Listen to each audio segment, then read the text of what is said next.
हर किस्म के रूहानी, जिस्मानी और तिब्बी मसाइल के हल के लिए हकीम हाफिज बिलाल अहमद का चैनल सब्सक्राइब कीजिए। अस्सलामु अलैकुम वरहमतुल्लाहि वबरकातुहू। मैं हूँ हकीम हाफिज़ बिलाल अहमद। अल्लाह ताला से दुआ है कि अल्लाह आपको खुश रखे, सेहत दे, तंदुरुस्ती दे। नाज़रीन, गर्मी की शदीद लहर की वजह से आजकल पसीना बहुत ज़्यादा आ रहा है। बदबूदार पसीना इंतहाई परेशान करता है। जिस मरीज़ को शदीद तरीन और बदबूदार पसीना आता है, उसके साथी जो उसके करीब बैठते हैं वो भी उससे परेशान हो जाते हैं। उसके करीब बैठने वाले, उसके बीवी बच्चे भी, बहन भाई भी उसके करीब आना, उसके साथ बैठना, उससे के करीब बैठकर बातें करना गवारा नहीं करते, जिसकी वजह से मरीज़ ख़ुद भी डिप्रेशन का शिकार हो जाता है और बहुत ज़्यादा परेशान होता है।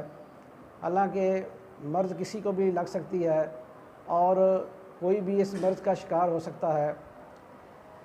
होता यूँ है कि जब गुद्दे नाकला में मौजूद रतूबात इंतहाई मुतफ़र हो जाती हैं तो फिर शदीद तरीन पसीना आना शुरू हो जाता है और फिर पसीना भी बदबूदार आता है और बदबू भी ऐसी है कि करीब रहने वालों को महसूस होती है, जिसकी वजह से बहुत सारे मसाइल पैदा हो जाते हैं और मरीज़ ख़ुद भी दूसरों से अलग थलग रहना पसंद करता है।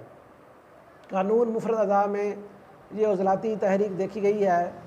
इसमें आप हर किस्म की उज़लाती चीज़ें बंद कर दें, हर किस्म की तुर्शी बंद कर दें, हर किस्म की जो तेज़ाबियत पैदा करने वाली चीज़ें हैं, आलू, गोभी, मटर, लोबिया, बंद गोभी, शिमला मिर्च, बैंगन, बेसन की कड़ी, दही बल्ले, पकोड़े, तिक्के, कबाब, सुर्ख मिर्च, डालडा, घी, चाय, ये सब चीज़ों से आप परहेज़ करें।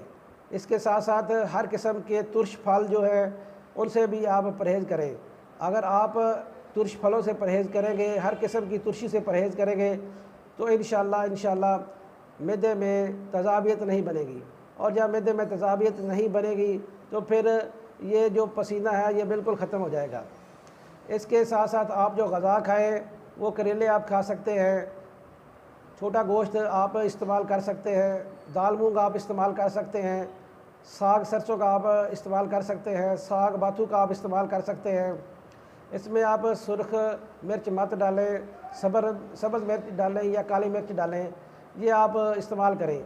इसके साथ साथ जो आप नुस्खा इस्तेमाल करना चाहें वो आप ये नुस्खा इस्तेमाल कर लें। अजवाइन 2 तोले, पुदीना जंगली 1 तोला, तेज़पात 1 तोला, गंधक आंवला सार 4 तोले।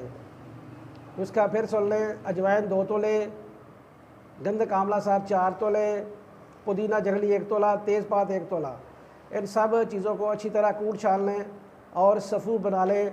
1000 मिलीग्राम वाला कैप्सूल भर लें। 1 से 2 कैप्सूल सुबह, दोपहर, शाम खाने के बाद ताज़ा पानी से इस्तेमाल करें।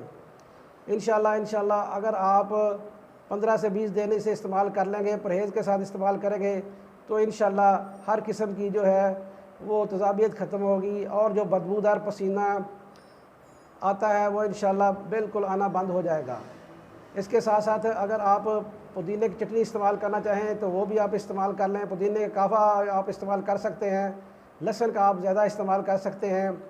इसके साथ साथ अगर आप 10 से 15 दिन पपीता रोज़ाना आधा किलो खाएँ, उससे भी ये मर्ज़ मुकम्मल तौर पर दूर हो जाएगा और आप मुकम्मल तौर पर शफा याब हो जाएंगे और सुकून महसूस करेंगे।